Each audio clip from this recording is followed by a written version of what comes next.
네, 다음은 부정성 관련 사대본 서영기 목사께서 말씀을 올리겠습니다. 올라오시죠.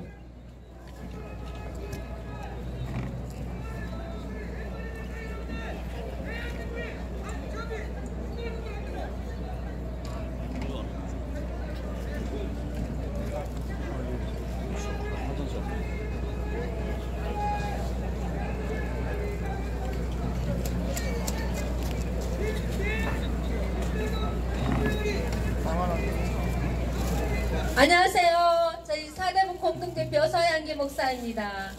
반갑습니다. 반갑습니다. 우리 한번 구호를 먼저 외쳐볼까요? 문재인 퇴진하라! 두 번 하겠습니다. 문재인 퇴진하라! 퇴진하라! 문재인과 주사파는 퇴진하라! 퇴진하라! 예, 여러분, 작년에 5월 9일날 우리 대통령 선거 했지요. 네, 그런데 대통령 선거에서 여러분 다 아시겠지만 두 가지가 있었어요. 그렇죠? 네, 오늘은 그거 제가 개표 참관으로서 실제 있었던 것을 제가 증언하고자 이곳에 나왔습니다. 그 전에 제가 잠깐 이곳에 계신 윤우스 선생님께 죄송하다는 말씀을 먼저 드리겠습니다.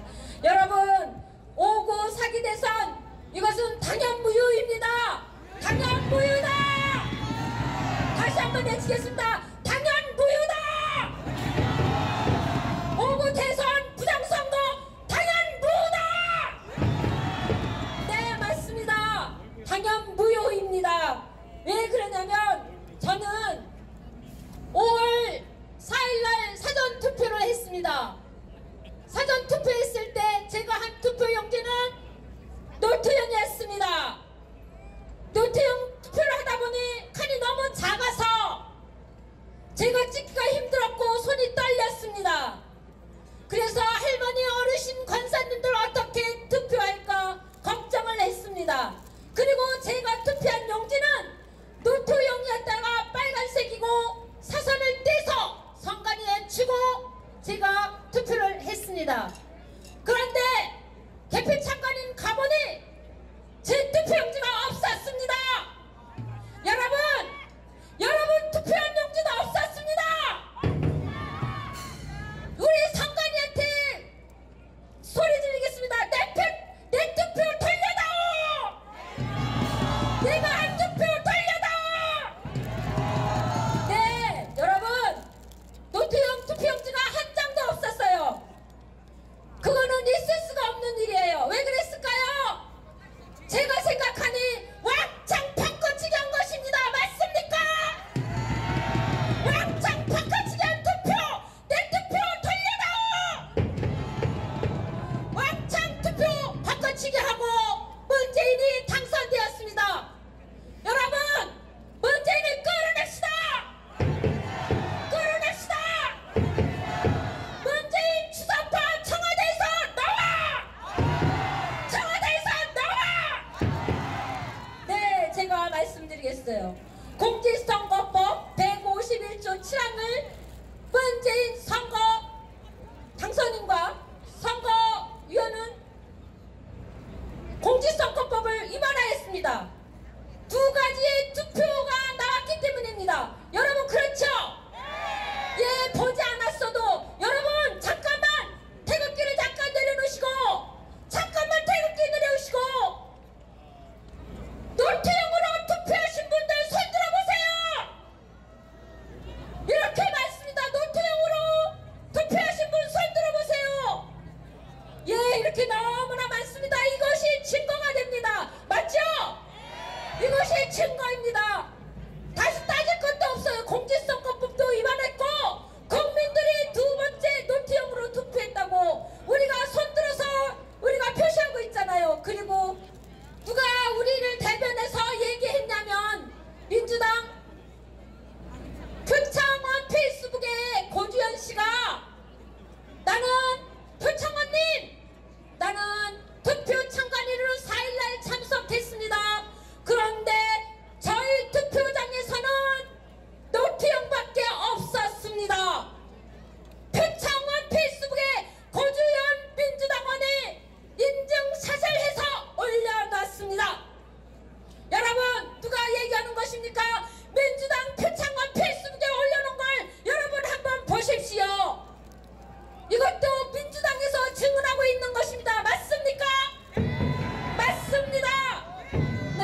합니다.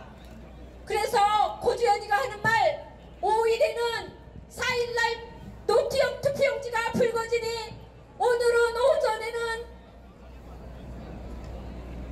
원고지형 투표용지만 있고 노트형이 없다고 표창원 페이스북에 그렇게 올려놨습니다. 그런데 선관위는 이것을 끝까지 부정하고 거짓말하는 것입니다. 왜 그럴까요? 투표를 왕창 바꿔치기 한 것이기 때문에 그렇지 않겠습니까? 맞습니다. 맞습니다. 제가 투표지가 없었습니다. 새벽 1시까지 조사를 했는데 투표용지 노트형이 한 장도 없었습니다. 그러면 여러분들이 하셨던, 우리 국민들이 하셨던 투표용지 제주도, 석관동, 강남, 뉴욕, 남양주, 거제도 어디에서도 했던 이 투표용지가 한 장도 없었다는 겁니다. 그것은 무엇입니까? 부직포 가방 너무 보관하기 쉽게 만들어서 바꿔치기 했다는 것을 믿습니까? 믿습니까? 네, 부직포 가방이 들고 들어왔어요. 저는 부직포 가방이 있는지 몰랐어요. 제가 상관한테 얘기했어요. 제가 투표할 때는 네모난 플라스틱 박스에다가 투표를 했는데 개표 참관인 나분이 왜 가방이 들어왔나요? 왜 가방이 들어왔나요? 했더니 하는 말이, 아니 그걸 모르셨습니까? 박스 안에 부직포 가방을 숨겨 놓았다고 합니다. 그게 말이 됩니까? 보관하기 쉽게 한다고 말이 됩니까? 투표 박스 외에 다른 부직포 가방을 제작할 수 없다고 공직선거법 151조에 나와 있습니다. 여러분, 그뿐만 아닙니다. 또한 157조 4항에 보면 접힌 자국이 하나도 없습니다. 여러분, 동영상을 한번 보세요. 지난번 김동석 선생님께서 거제도에서 투표했던 거 다 찍은 거 동영상 보셨죠? 보셨죠? 거기에 보면 무엇입니까? 투표용지 접힌 게 있습니까? 없습니까? 접힌 게 없습니다. 거의 없습니다. 서로가 구겨질지언정 접힌 게 없습니다. 그러면 접힌 게 없으면 157조 4항에 이것은 투표가 무효이다! 무효다! 이 투표용지 다 무효다! 네, 이것이 무효입니다. 그리고 또 158조 3항 투표지에 인쇄를 했습니다. 여러분, 투표할 때 인쇄지로 한 분 돼 있습니다. 지난번까지는 모두 칼라 복사해서 직인을 찍고 우리가 받아서 사선을 떼서 주고 선관위 주고 우리가 투표를 합니다. 이것이 정당인데 웬 말인지 투표 현장에 컴퓨터를 갖다 놓고 프린터를 갖다 놓고 마구 찍어대는 것입니다. 이것이 공직정보법 맞습니까? 안 맞습니다. 이것이 틀립니다. 158조 3항에 보면 투표용지 인쇄에는 책임나는 곳에 빨간 도장이 찍혀야 합니다. 여러분, 우리 대한민국 국민들이 투표한 것이 다 도둑 맞았어요. 도둑 맞은 것입니다. 그런데 남양주에서는 어떤 일이 있으면 투표용지에 다발로 나와 있습니다. 다발로 나와 있는데 158조 3항 그 투표 다발로 나온 그 투표용지를 보면 여러분, 제외 국민 투표용지라고 합니다. 그런데 다 복사됐어요. 너무나 신기한 거는 해외에서 투표용지를 가져왔는데 접은 선이 한 장도 없었습니다. 여러분, 투표용지의 봉투 길이는 22cm입니다. 투표용지 길이는 28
못하기 때문에 여러분 헌법까지 위반하면서 문재인이 대통령이 되었습니다. 헌법과 법규를 또한 이러한 공직선거법을 어긴 것이 한두 가지가 아닙니다. 여러분 대통령은 비밀 선거를 해야 되는데 여러분 아시겠지만 요번에는 뒤에 천막도 없이 다 보이는 데서 왜 그랬을까요? 카메라로 사진 찍지 못하게 하고 현수막을 걸어서 처벌 형사처벌 벌금을 내게 한다고 하고 투표를 했습니다. 맞습니까? 헌법 위반 67조 1항도 했고 또한 QR코드도 완전히 할 수 없는 것인데 헌법의 법규양에 보면 QR코드가 아니라 바코드로 하게 되어 있습니다. 바코드입니다. 바코드인데 바코드는 몇 장 없어요. 안 보였어요. 남양주에서 바코드가 없었고 QR코드로 했습니다. QR코드로 한 것은 헌법 아니 공직선거법 완전 위반입니다. 여러분 너무너무 신기한 게 있는데요. QR코드를 확인해보니 남양주 거는 원래 그거는 또 선관위가 말하는 게 33개까지 숫자가 있다고 합니다. 그것이 대통령 선거라고 해요. 그래서 우리 남양주 거 숫자로 해보니 34개 했어요. 선관위한테 물어봤어요. 아니 34개는 뭐고 33개는 무엇입니까 했더니 33개는 요번 QR코드는 할 수가 없는데 했는데 한 것이 대통령 선거고 34개는 교육감 선거입니다 라고 하면서 모두 다 확인해보니 교육감 선거용이었습니다. 여러분 알고 계셨습니까? 너무너무 기가 막힌 거예요. 교육감 선거를 한 거예요. 예, 그리고 공직선거법 146조 3항을 또 위반했습니다. 이렇게 너무나 많이 공직선거법을 위반해서 우리 국민이 한 투표용지를 다 어디다 치워서 버리고 사전선거하기 선거하기 전에 설문조사에서 몇 프로 자기들이 정해놓고 투표용지를 짜 맞추기 위해서 빼도 막도하게 증거가 또한 나왔습니다. 여러분 보십시오. 제외국민 투표용지 한번 보여주세요. 제외국민 투표용지는 문재인이 59.4%로 나옵니다. 제외 외국에서 미국에서 영국에서 브라질에서 투표한 종이가 문재인은 59.4%인데 홍준표는 9%예요. 홍준표는 9%인데 여러분 신기하게 심장정은 12%입니다. 말이 됩니까? 어떻게 외국인이 심장정을 그렇게 잘한다고 12%가 되고 이것이 무엇입니까? 이들이 다 짜서 맞춘 투표용지입니다. 맞습니까? 너무나 기가 막힌 건 우리 애국동지들이 많이 계신 부산 보면 부산 기장읍 보면 부산 기장읍 12투표지구에서는 여러분 부산에서도 너무나 어떻게 됐습니까? 투표용지가 차이가 납니다. 또한 부산 13투표용지에서도 예 너무나 투표용지가 이렇게 차이가 납니다. 부산 보면 문재인이 86.9%, 홍준표는 11.2%. 이게 말도 안 됩니다. 맞습니까? 말도 안 돼! 말도 안 돼! 홍준표가 11.2%라니 말도 안 돼! 또한 부산 기장 13투표소에서는 이거는 바꿔치기를 못한 것 같습니다. 문재인이 29.5%, 홍준표가 42.0%. 이거는 바꿔치기 못했기 때문에 홍준표가 42%입니다. 맞습니까? 같은 동네 아파트 하나 두고 투표한 것이 이렇게 차이가 납니다. 이것은 무엇이냐면 다 빼고 다 바꿔치기 한 것입니다. 맞습니까? 맞습니다. 여러분 이 문재인이가 대한민국을 공산화시키려고 합니다. 여러분 이번 법에서도 말지 아시겠지만 재판관들이 엉터리로 우리 국민들과 박근혜 대통령을 기만하고 있습니다. 맞습니까? 우리 다같이 구한 한번 외치겠습니다. 재판